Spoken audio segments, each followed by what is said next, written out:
layo from Manila going here. So I have kuya, nakilala ko siya during the biyahe.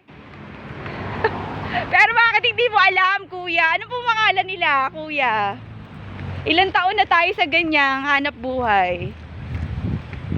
So hindi pala siya ano. Hindi ko sinabi sa inyo na dating Ecclesian yung kanto. Eh, madali ko sabihin sa inyo. Ay, Fernwood. Ang sa Facebook po kasi nila was Miogan. So asan po yung hotel dyan? Eh, doon pa ho. Ah, pero safe ba yan, kuya, sa gabi? Saan po ito? Ah, so itong mga lugar na to, kabisado nyo? Opo.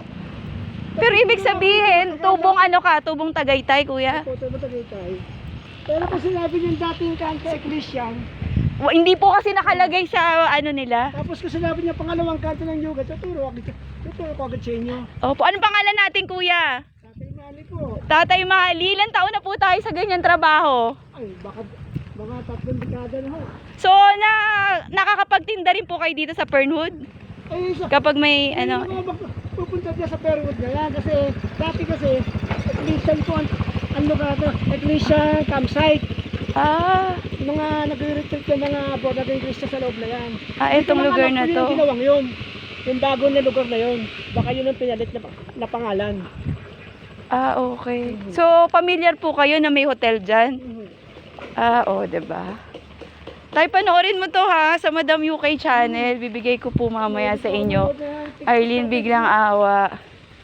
Diba? So, dahil sa tagal, hindi nyo na masabi kung ilang years. Kuya. Tulungan niyo akong mapabili ko si Diwata. Ako, paano po kayo dyan? At marami pong vlogger na nandyan right now.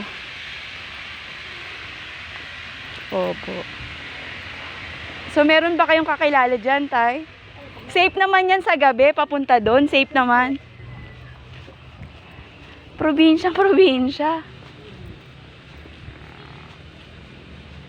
O, diba, ayan si tatay. Ang layo pala.